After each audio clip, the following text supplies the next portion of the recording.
Tu dis je n'ai pas le temps de penser à Dieu. Quand trouveras-tu le temps pour penser à Dieu? Je n'ai pas le temps de penser à Dieu. Quand trouveras-tu le temps pour penser à Dieu? Si je suis très jeune, j'ai la vie devant moi. J'ai encore du temps pour faire ma jeunesse. Quant à Dieu, on verra plus tard. Oh mon ami, il faut chercher Dieu. Pendant qu'il est temps, je n'ai pas le temps de penser à Dieu. Cherchez le Seigneur, vous les humbles du pays, qui accomplissait sa loi.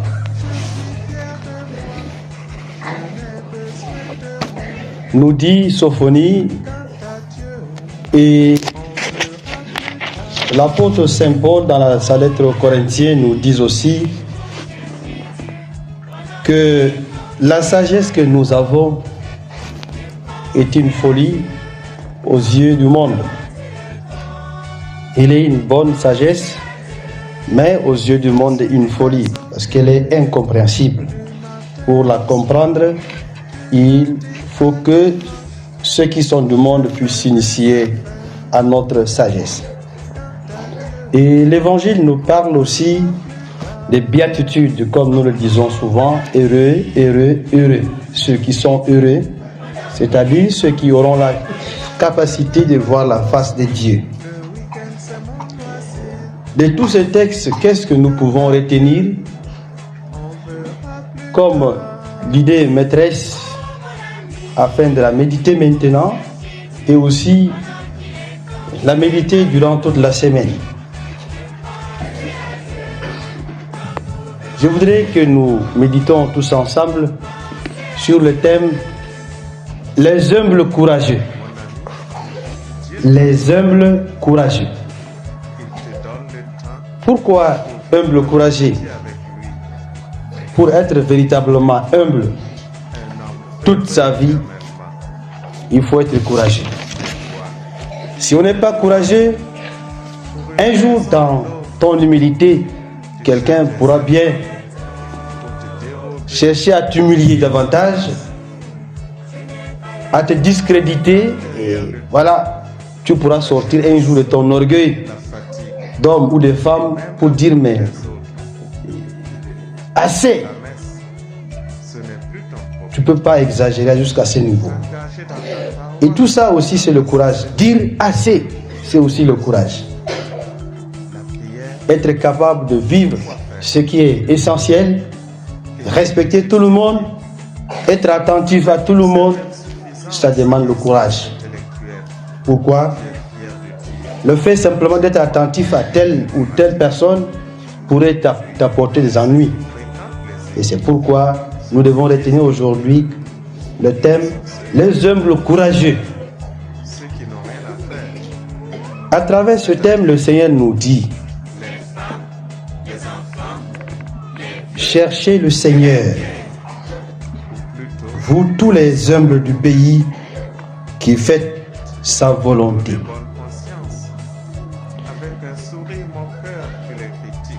L'humilité, c'est ce que le Seigneur nous enseigne. Lui-même, il est humble.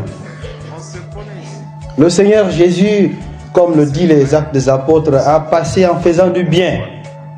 En faisant du bien, il ne faisait pas une publicité quelque part. Il ne s'enorgueillissait pas, mais il posait des actions qui venaient de son cœur et il passait.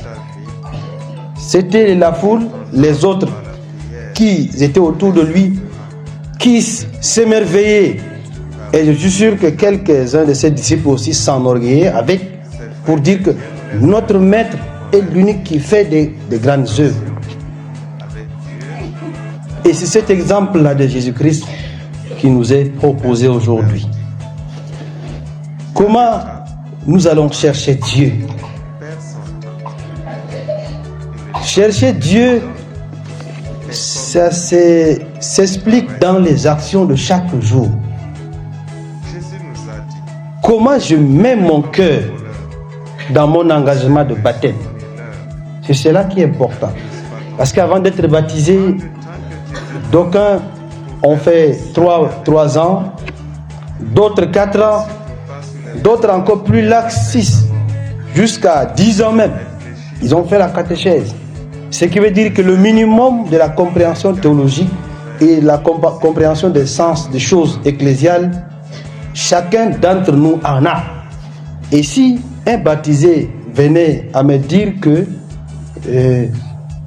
cette action-là, je l'ai posée par ignorance, le simple fait de dire que ce péché ou bien cette action déplacée, je l'ai posée par ignorance, lui ajoute encore un péché de surcroît.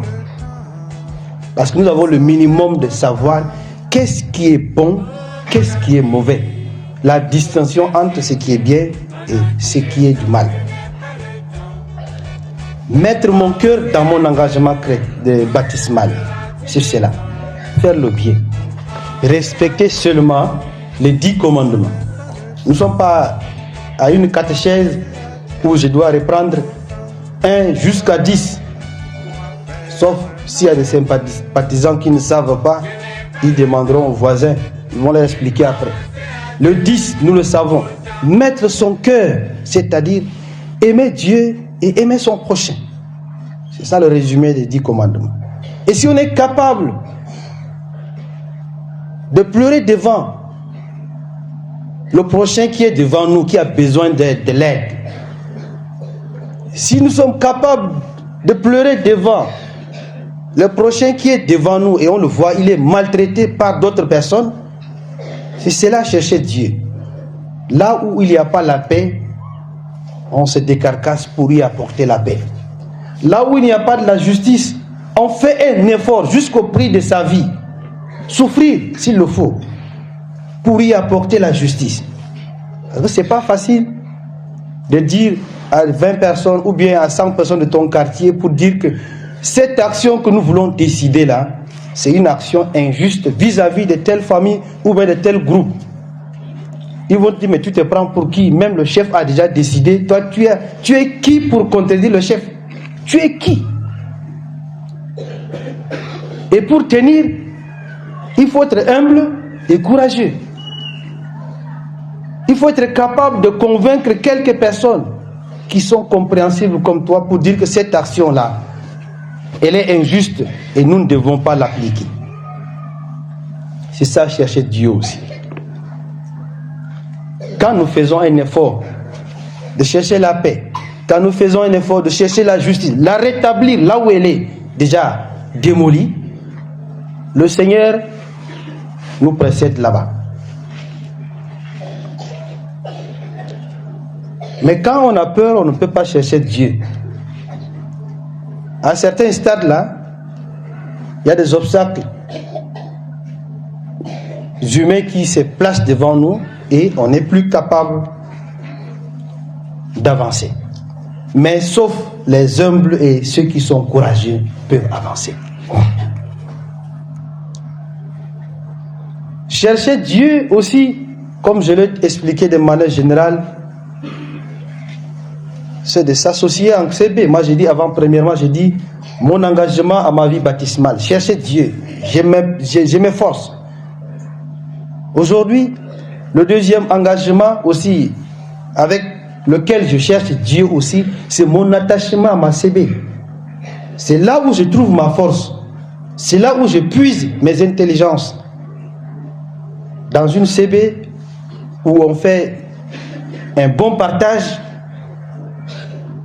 on vient peut-être un peu ignorant, mais on sort tous instruits. On apprend quelque chose de nouveau qui n'est pas de ta famille. Et tu repars avec cela. En communauté, on est capable de dire non à l'injustice. Nous, on est capable de dire non Là où il n'y a pas la paix, et on est capable de restaurer la paix. Si vous prenez la communauté à base géographique, un quartier de 500 personnes, et vous êtes 50 catholiques, qu'est-ce qui vous empêcherait de transformer cette communauté? Qu'est-ce qui vous empêcherait de transformer ce quartier de 500 personnes? Vous êtes 50, divisez 500 par 50 personnes. Et vous allez trouver que chaque personne de 50 aura seulement un petit groupe à maîtriser. Et que chacun est capable, si chacun arrive à maîtriser le petit groupe qui lui est destiné, on arrive à la victoire. Et au final, les gens nous diront merci. Ils disent, c'était pas vous les catholiques, c'était pas vous les chrétiens là. On était en train de partir vers l'erreur. Ça ne vient jamais avant. Ça vient après toujours l'action. Une fois que vous avez tenu, on vous a insulté. Même avec votre église, et qu'après il y a un bon résultat, on dit merci à vous, on ne comprenait pas. Mais c'est cela ce que les gens ont fait aussi avec Jésus-Christ. On l'insulte sur place, on le critique, mais quand il comprend, il dit nous sommes émerveillés. C'est le deuxième engagement. Et là aussi, une question se pose. Si je suis attaché à mon engagement baptismal, je le fais bien, Dieu merci. Et est-ce que je suis aussi attaché à ma communauté? C'est-à-dire les réunions de CB, j'y viens et j'y participe. On dit selon le principe de CB, 1h, 1h30. On a déjà fini. Mais est-ce que vraiment nous donnons de place à CB? Est-ce que nos CB ont de place dans notre cœur pour venir constituer ce deuxième bloc de force? Peut-être il y en a qui disent entre nous, parce que bon, je suis déjà contractuel dans le collège là. L'heure de CB, c'est pour la préparation de mon cours. Je suis fonctionnaire dans mon bureau, nous finissons jusqu'à 17h. Donc, je ne peux pas être avec vous, même pas un jour. Je suis tel, mon temps ne me permet pas d'être avec vous. Et au final, notre CB, qui était plutôt la force de nous les chrétiens, devient la CB de quelques vieilles personnes qui n'ont rien à faire, peut-être. Ou bien du catéchisme qui est paresseux, qui tout le temps, il est là présent. C'est comme ça on le qualifie aussi. Comme il est là tout le temps, présent à la CB, avec quelques amis qui ont compris le sens de CB, on dit qu'ils sont des paresseux. Sinon, comment comprendre que quelqu'un vient s'asseoir là, faire une heure sur place sans rien faire? On les critique comme ça. Mais vous là, vous êtes les humbles courageux, ceux-là, ceux qui tiennent. Le combat ne vient pas de dehors, le combat vient de l'intérieur même. Les gens de votre CB vous combattent. Mais si vous tenez, ça va changer quelque chose. Est-ce que nous qui sommes là, je ne voulais pas scandaliser la paroisse ici, mais si j'ai demandé, il y a un mois là, tu es venu combien de fois dans la CB? Peut-être les mains vont se faire rares. C'est pas ça ce que je voulais demander. Mais que chacun lève les mains dans sa tête pour savoir s'il venait ou il ne venait pas. Levez vos mains dans vos têtes. Et si vous confirmez que vous ne pouvez pas lever vos mains dans vos têtes, ce qui veut dire que vous rentrez d'ici là. Il faut changer. C'est quand déjà, c'est le mercredi là. Ou bien vous avez changé la CB là. Ça fait seulement 4 ans que je suis absent, donc je peux me rappeler encore bien. Mercredi prochain, est-ce qu'on peut se lancer un défi pour que les gens du bureau puissent déserter 1 heure le bureau? Les contractuels là, vous arrêtez de préparer vos cours là pendant 1 heure. Et les mamans, les papas qui sont au marché là, quelquefois aussi c'est eux là qui sont compliqués. Ils disent que le marché arrive à partir de 16 heures. Ça c'est la tentation aussi. C'est aussi la tentation. Depuis le matin, personne n'est venu devant toi et c'est à partir de 16h où Dieu t'appelle que les clients vont arriver. Mais ça, c'est client diable qui vient te retenir là-bas. Vous comprenez?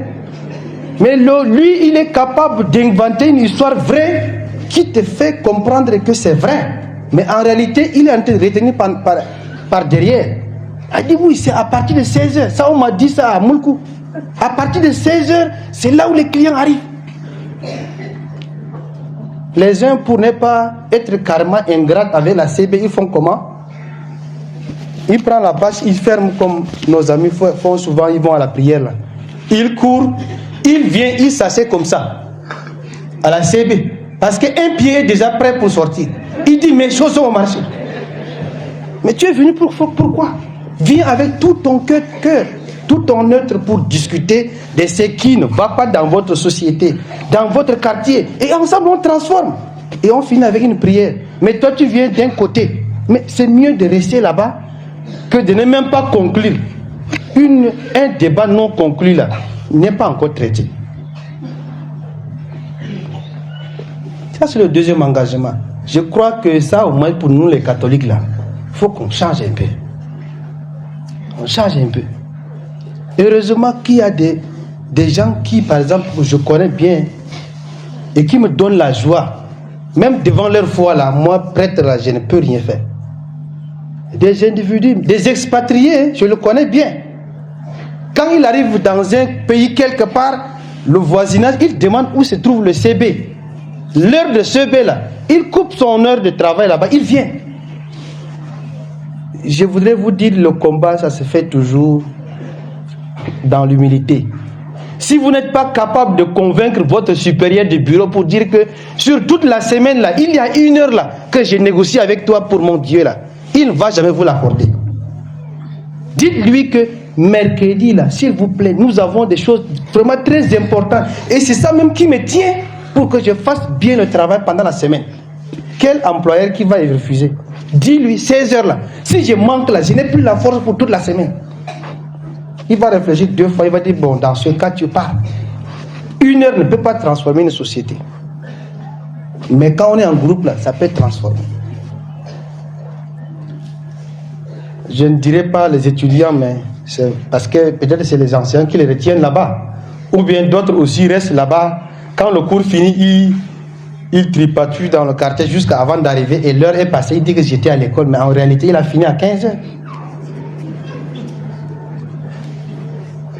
Je ne veux pas étaler les moyens par lesquels nous cherchons le Seigneur. Et je vous dis, avec notre engagement, le Seigneur nous précède. Avec notre rencontre dans la CP, nous décidons de choses pour la communauté. Le Seigneur nous précède là aussi. Et je vous donne un exemple. Comme je suis encore à Pala, si vous voulez qu'on fasse un pari, reprenez les CB. Toutes les questions qui concernent votre famille, les litiges, et ainsi de suite, si vous les débattez dans le CB, je vous jure, l'année qui va arriver là, vous n'allez pas trouver un catholique là-bas à la justice. Je vous informe. Et tous les problèmes seront réglés. Vous n'allez pas trouver un catholique là-bas à la justice. Si vous venez vraiment avec votre cœur exposer votre problème à la CB, il y aura au moins un intelligent qui va vous dire que cette question-là va t'entraîner loin. Il n'y aura pas de gens là-bas. Parce qu'on est plein là-bas, même quelquefois catholiques contre catholiques à la justice. C'est parce que nous sommes incapables de s'asseoir là où le Seigneur nous a destiné de s'asseoir, régler notre problème, et on le règle chez les païens.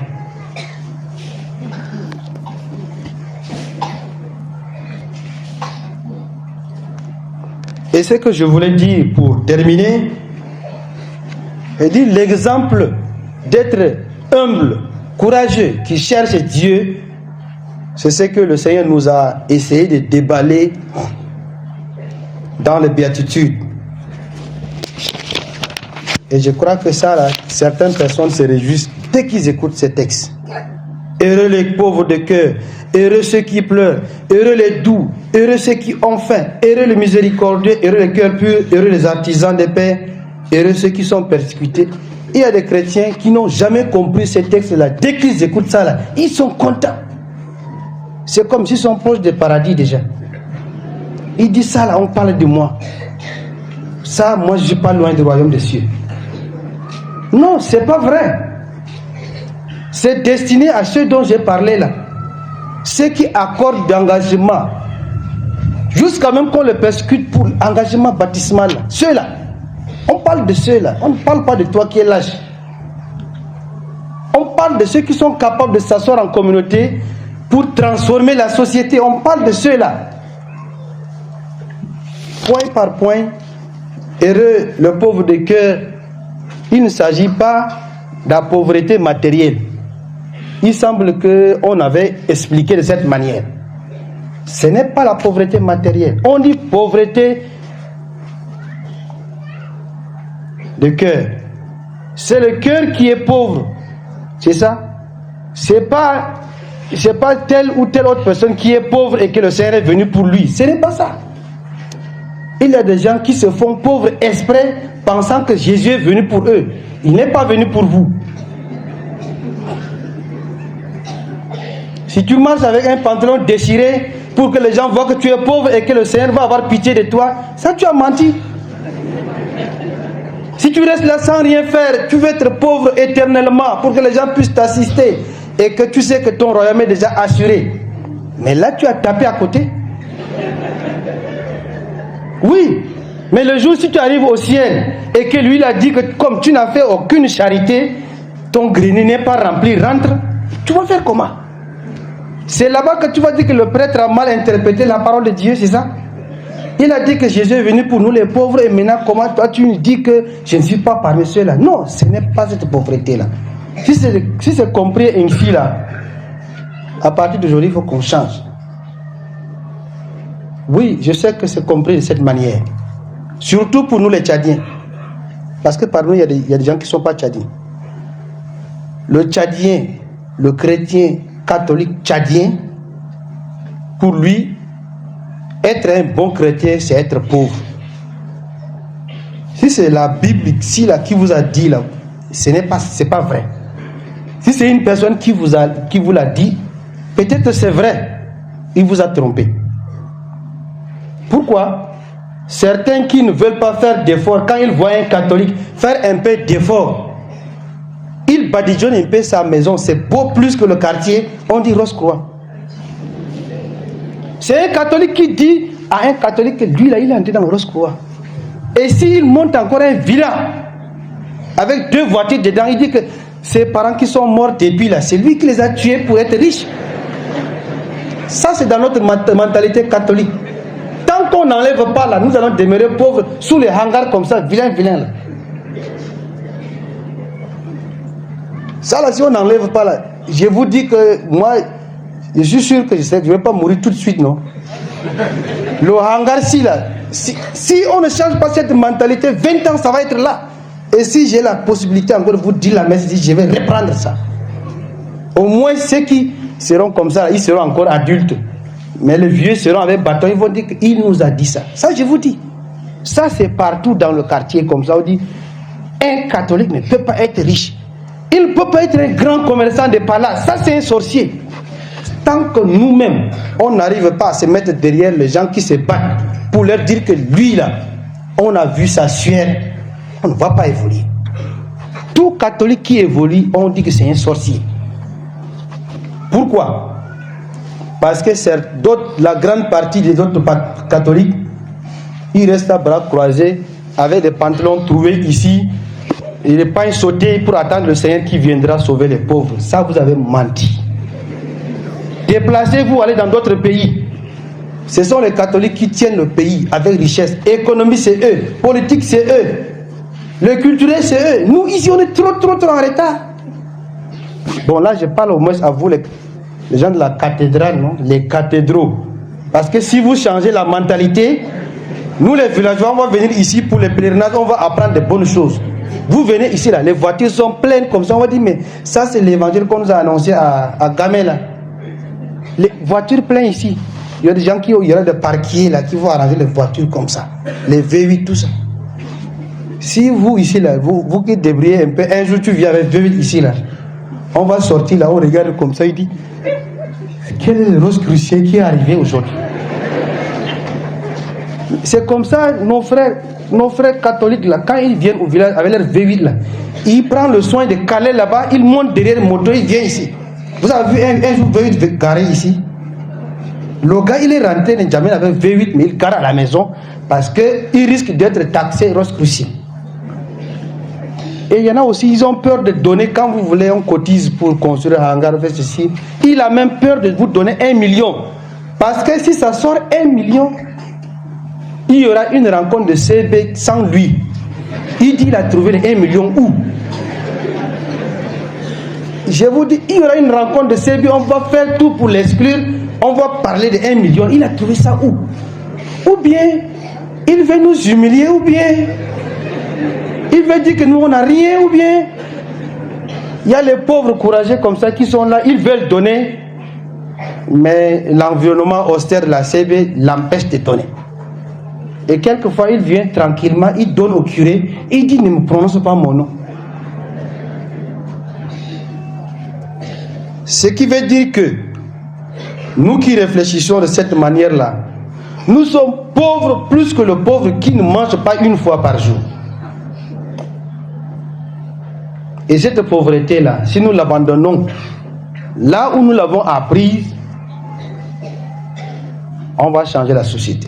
Et je vous dis, toi tu es pauvre, tu n'as rien, tu vas changer quelle société? Avec l'évangile, c'est ça? L'évangile, là, c'est toujours accompagné par la parole de Dieu. Matthieu 25, là. J'étais en prison, vous m'avez visité, c'est ça? J'étais malade, vous m'avez soigné. J'avais faim, vous m'avez donné à manger. C'est l'évangile qui parle de ça, non? Vous n'avez rien et vous allez parler dans la société. Oui, je vous dis qu'il faut qu'on transforme notre société, on développe notre quartier, on construit notre lycée. Jésus a dit cela. Ça va changer quoi? Jésus dit comme ça, l'argent est créé, c'est ça? Donc, je voulais vous faire comprendre que tant qu'on n'a pas un peu de moyens là, on ne parle pas. Même au village maintenant, si tu as un peu de l'argent, tu brilles un peu, même si tu es petit, tu arrives, on te donne la parole. Il dit oui, il vient d'arriver là, donnez-lui la parole. Mais tu es au village depuis 50 ans, mais si tu es toujours dernier là, tu prends la parole, il dit mais toi tu prends la parole pour dire quoi même? C'est celui qui a mis au monde, celui qui est parti, il est revenu. Vous avez dit que lui, il est arrivé, donner la parole. Son papa parle, il dit, vous, tu parles là, pour dire quoi même? Tu ne fais rien ici là. Si vous avez compris, on a compris. Ceux qui pleurent dont on dit ici là, ce n'est pas ceux qui sont malheureux. Ce n'est pas ceux qui sont en deuil, ce ne sont pas ça, ceux-là. C'est ceux qui sont capables de regarder l'injustice dans la société, rester là, ils tombent dans des émotions, ils ne dorment pas parce qu'il y a l'injustice dans la communauté, dans le quartier, dans le pays. Ils pleurent de ces injustices-là. Et jusqu'au jour où ils auront gagné le combat là, ils ne pleureront plus, mais plutôt l'injuste qui appliquait l'injustice là va commencer à pleurer. Est-ce que vous avez compris? Lui, aujourd'hui, il est tout puissant. Il impose sa loi à tout le monde. Et vous, les justes, là, vous souffrez de ça. Le jour où vous allez gagner le combat, lui, il va aller peut-être en prison et vous allez être heureux. C'est de ça qu'on voulait dire. On n'a pas dit que vous mettez-vous à pleurer, après vous allez rire. Ça, c'est faux aussi. Que le Seigneur lui-même, qui nous a appelés à nous engager un à un dans son chemin avec notre engagement baptismal. Le Seigneur qui nous a choisis pour nous mettre dans une CB, même s'il y en a qui n'ont pas de CB, que le Seigneur lui-même, il nous encourage à nous mettre ensemble, nous mettre d'accord pour serrer le rang afin de transformer sa société. La société dans laquelle nous vivons, où il y a injustice, il y a l'insécurité,